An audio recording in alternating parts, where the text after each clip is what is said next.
Get out, or shall I call my servant? You're Norma Desmond. Used to be in silent pictures. Used to be big. I am big. It's the pictures that got small.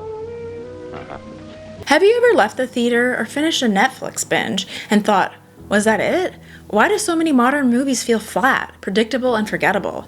Gone are the days of iconic characters, show-stopping costumes, and goosebump-inducing dialogue. Now we're swimming in a sea of sequels, reboots, CGI sludge, and Botox stiff performances. And yes, we will talk about the beige costumes and suspiciously frozen expressions. But what if the decline of film isn't just about lazy writing or over-reliance on franchises? What if it's tied to something bigger? Our relationship with nostalgia, technology, and even beauty itself. In this video, we're going to explore why movies feel worse than ever before.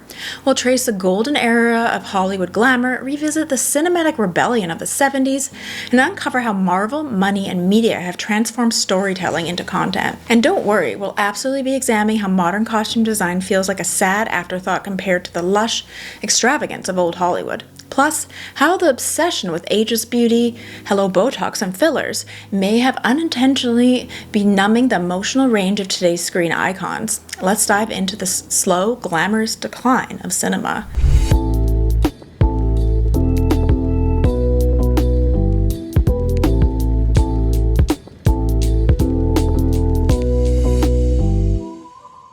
Now, a word from our sponsor. You know that moment when your skin catches the light just right and you think, wait, did my skincare finally start working?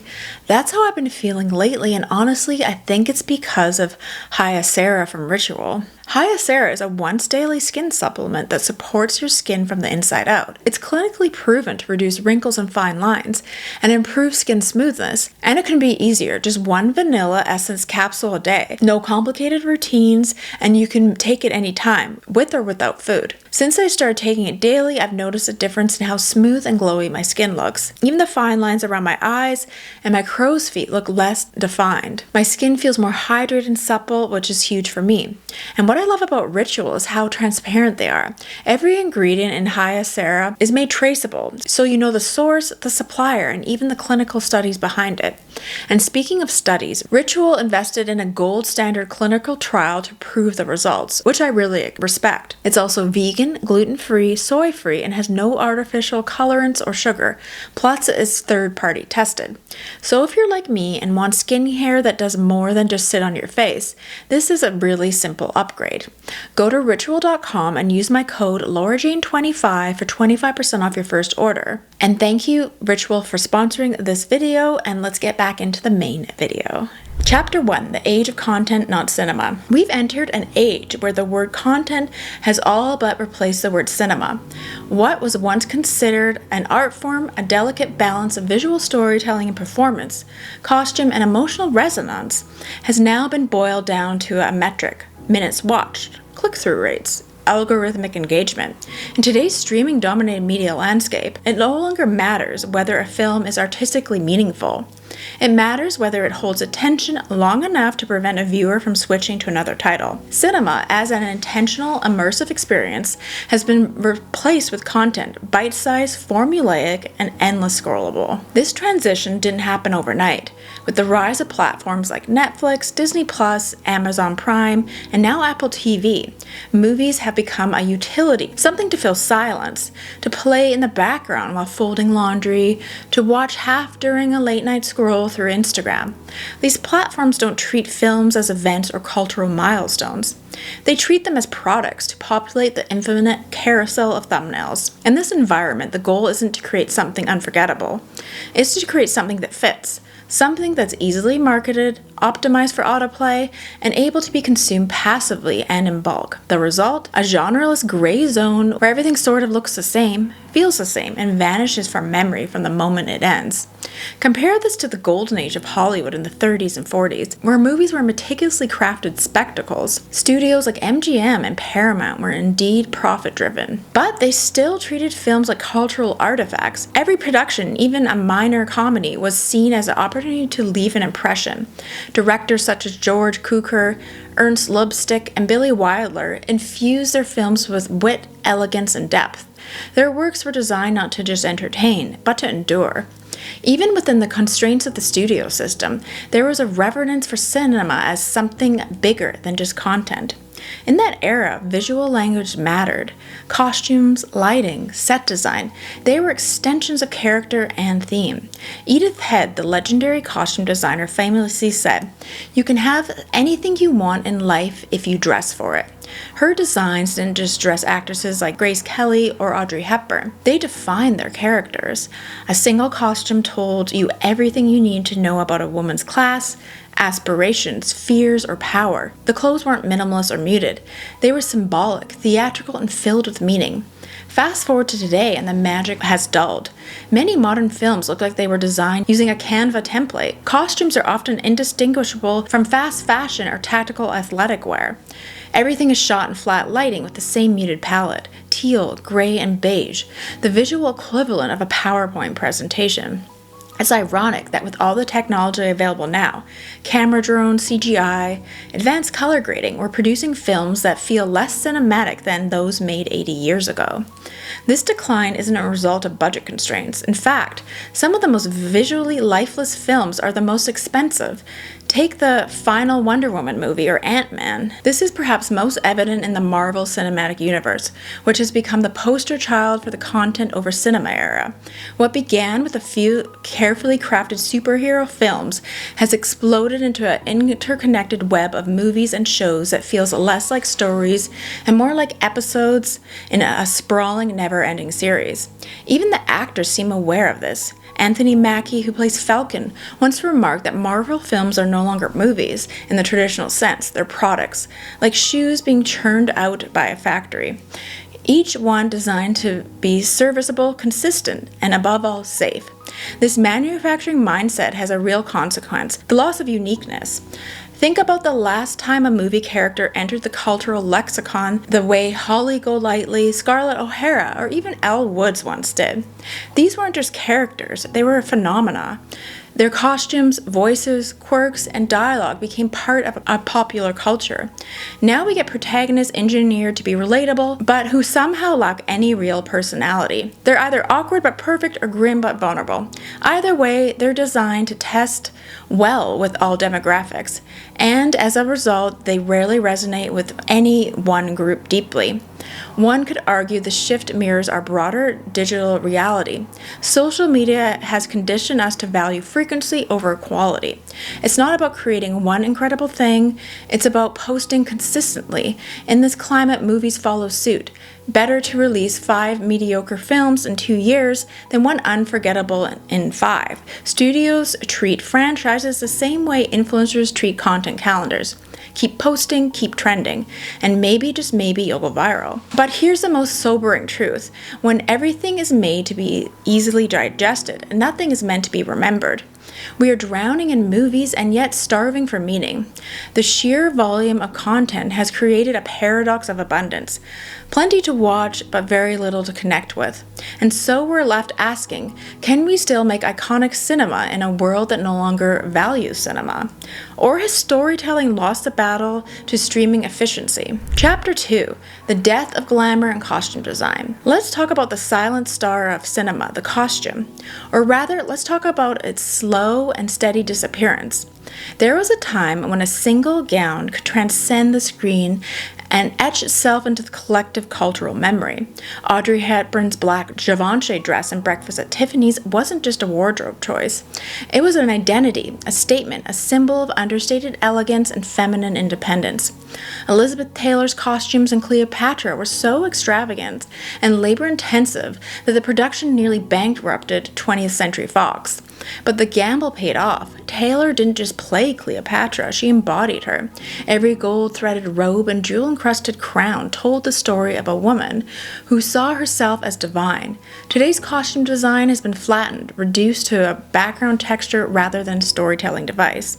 In many modern films, especially those in the action, sci-fi, or superhero genres, characters wear nearly indistinguishable outfits. Tactile leather, muted grays, monotone uniforms dominate the visual palette. Whether it's a dystopian rebellion, a multiverse warrior, or a crime-fighting billionaire, everyone seems to shop at the same dystopian Zara. And what's the result?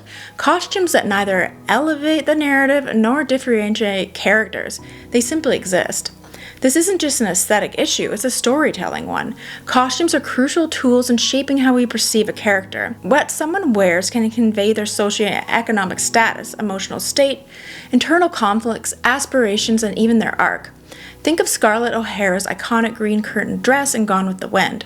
It wasn't just a quirky DIY moment, it was a symbol of resilience, vanity, and survival. Compare that to the endless parade of anonymous bodysuits and digital armor in today's films.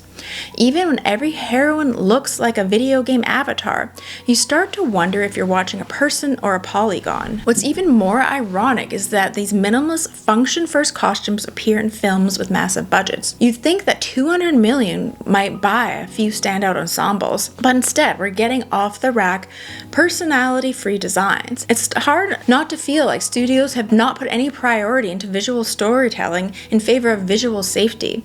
If the costume isn't bold, it can't offend. If it doesn't stand out, it can't be memed. It simply blends in, and in today's risk-averse Hollywood, that seems to be the goal. The historical irony here is which, during some of the most economically challenging periods of the 20th century, the Great Depression and World War II, studios invested in costuming as a form of escapism. Audiences who were rationing fabric and living through blackouts went to the movies not just for entertainment, but for aspiration. Hollywood offered a dreamscape: satin gowns, rhinestone tiaras, tailored suits, and impossibly glamorous makeup. Stars like Marlene Dietrich and Joan Crawford weren't just actors, they were fashion icons. Their personas were inseparable from their silhouettes. Today, despite unparalleled wealth in the entertainment industry, that sense of grandeur has been replaced with a gritty realism, even in genres that should resist it. Fantasy, superhero, and sci-fi films that once offered visual escape have adopted the visual language of crime procedurals. Everything is grounded now, which usually means drab, lifeless, and oddly looking military. We've mistaken realism for relevance, but in doing so, we've lost the very thing that made cinema magical. And then, of course, there's the elephant, or what we say, the filler in the room, Botox. The rise of cosmetic procedures in Hollywood has begun to quietly change how we engage with actors on screen. A face that can't move can't convey subtly. When a character's meant to be heartbroken or enraged or quietly hopeful, but their brow remains completely still, it creates a cognitive dissonance.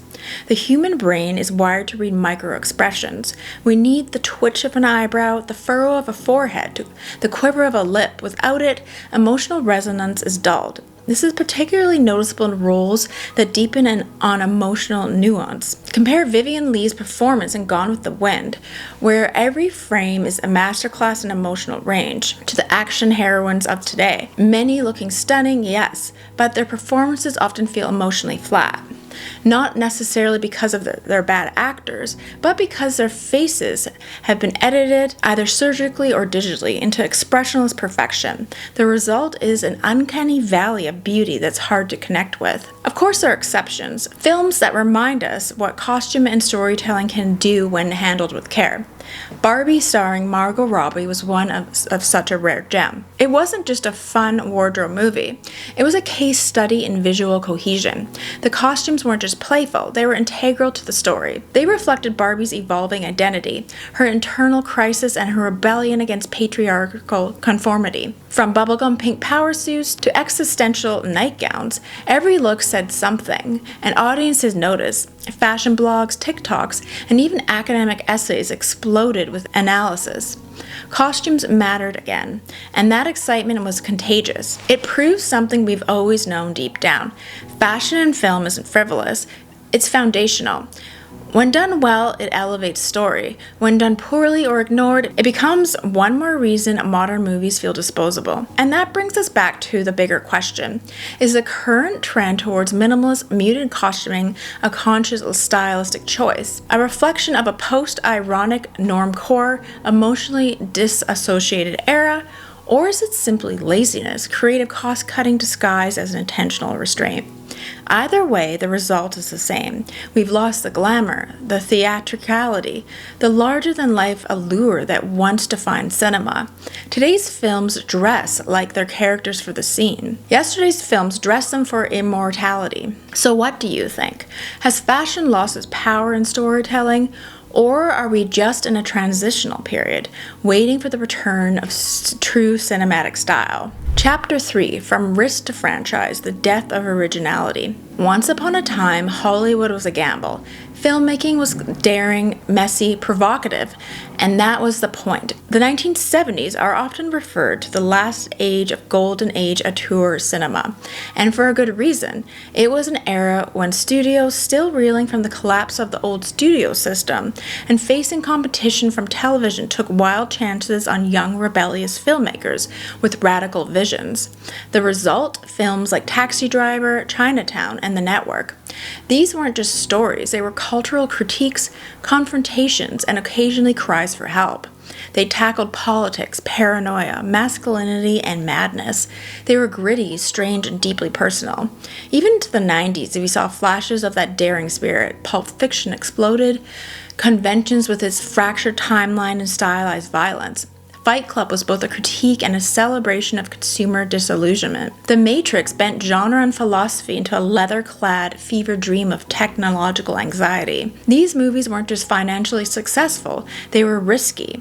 They challenged audiences, divided critiques, and left lasting cultural imprints. They became midnight screening staples, Halloween costumes, dorm room posters, and think piece fuel for decades. But today, Hollywood is allergic to risk. Try pitching an original screenplay, one that doesn't involve a superhero, a known literary adaptation, or an existing toy brand, and you'll likely be met with blank stares and budgetary panic. Studios aren't interested in artistry, they want proof of concept. They want built-in fan bases, guaranteed merchandising potential, and a narrative structure that can be extended over multiple films, spin-offs, and streaming series. Intellectual property has become the lifeblood of Hollywood. And originality, that's liability. This obsession with franchises isn't just a business strategy, it's a creative chokehold. When every new project must be part of a cinematic universe, it limits what a story can do. It has to follow a set formula, adhere to a brand identity, and avoid anything that could alienate mass audiences. You can't have an ambiguous ending or a morally complex hero or an unlikable protagonist. Everything must be digestible, marketable, and above all, safe. A sequel to a mid-tier superhero film is more attractive to studios than a visionary script about a class warfare. In today's Hollywood, profitability trumps passion. This wasn't always the case. In the post-World War II boom of the late 40s and early 50s, Hollywood had both money and ambition.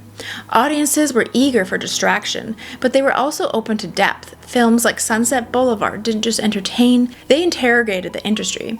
Gloria Swanson's Norma Desmond was both a relic of silent cinema and a terrifying mirror of fame's darkest corners. Can you imagine a Marvel character today confronting the emotional decay of stardom in a monologue about irrelevance? Probably not, unless it's followed by a stupid joke and a mid-credit teaser for the next installment. Even in the supposed indie spaces of modern cinema, we're seeing the slow creep of brand repetition. Take A24. Once hailed as the beacon of originality in a bland sea of sameness, it brought us Hereditary, Lady Bird, The Lighthouse, and Moonlight, all distinct in tone, aesthetic, and narrative. But even A24, responding to market demand, is leaning into a more formulaic, a quiet, unsettling, slow-burn horror with grief at its core and pastel cinematography. An A24 horror is becoming a genre in itself and a brand. The unpredictable has become predictable. The outsider has become mainstream. This creative stagnation isn't just about story, it's about the entire ecosystem around movies. Marketing campaigns are no longer designed to entice audiences to take a chance.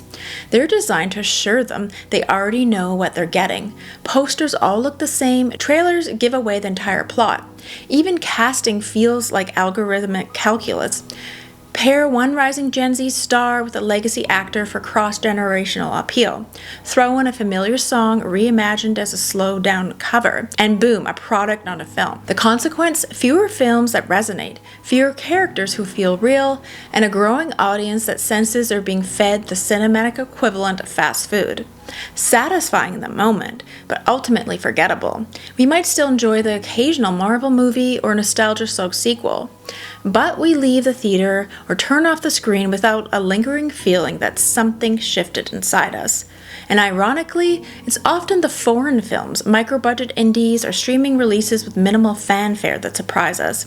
Films like Parasite, which both miraculously broke through the mainstream, remind us that audiences do crave originality. They're willing to engage with complicated themes, non-linear stories, and new faces. But successes like that film feel like exceptions, not the rules.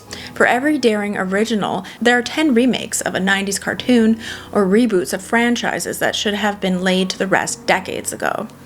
The risk aversion in Hollywood reflects a broader cultural fear, the fear of failure in a hyper-visible world. In the age of Rotten Tomatoes, TikTok reviews, and Twitter takedowns, studios aren't just afraid of losing money, they're afraid of embarrassment. I mean, think of the Snow White movie and how it just got bashed online like crazy. And the best way to avoid failure, stick to what's known. Don't challenge the audience, don't trust them to handle complexity, don't innovate, just franchise. But in doing so, something is lost. We lose surprise. We lose the kind of stories that haunt us, inspire us, challenge us to think differently or feel more deeply. So here's the question. Is originality truly too risky in a world where every movie must justify its existence with a spreadsheet? Or are we reaching the limits of franchise fatigue, where audiences will finally demand something new, something strange, personal, and undeniably cinematic? Maybe the next great film won't come from a studio at all. Maybe it'll emerge from a self-funded short or a viral film school project on TikTok.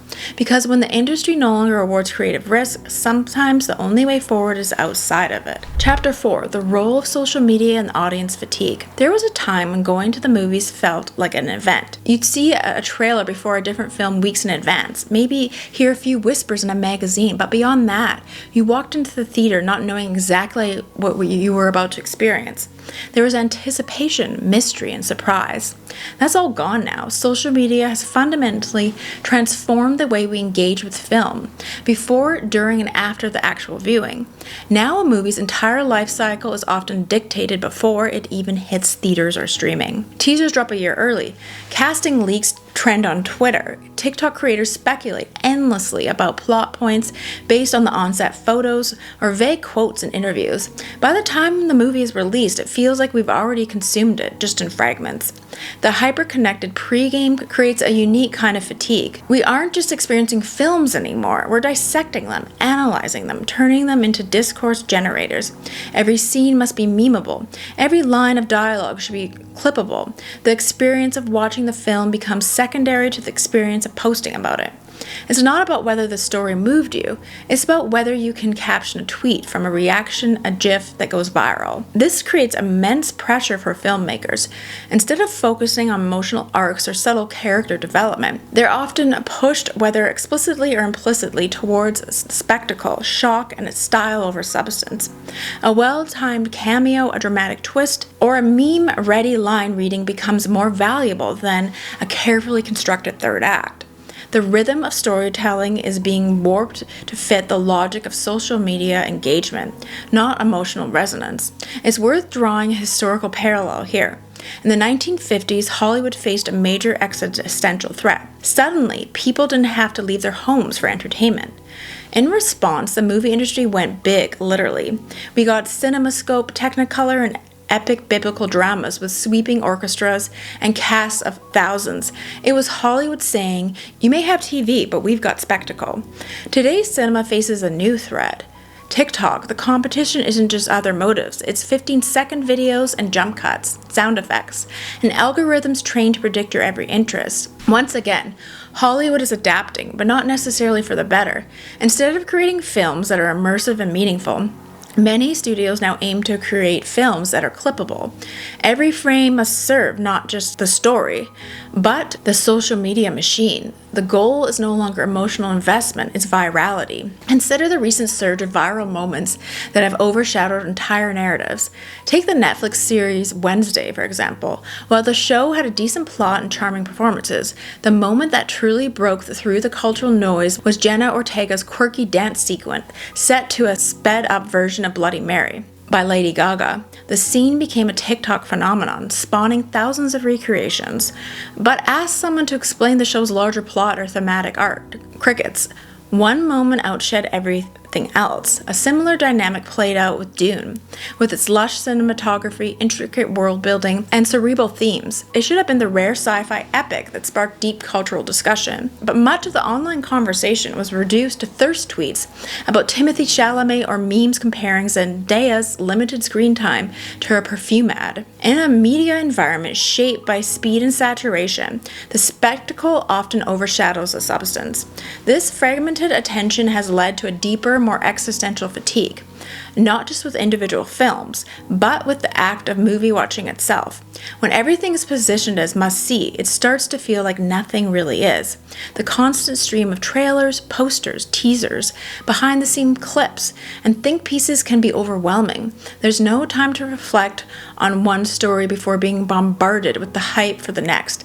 And when you finally sit down to watch, the experience can feel more like taking a box than escaping into a different world. Layered into this fatigue is a growing problem of aesthetic sameness. Thanks to social media filters, AI-enhanced trailers, and a global beauty industrial complex, there's a homogenization of how people, and especially women, look on screen. Botox, fillers, heavy contouring, digital retouching, and even full-on CGI de-aging are becoming the norm. Faces are flawless, poreless, ageless, and completely expressionless. It's like watching a movie through an Instagram filter.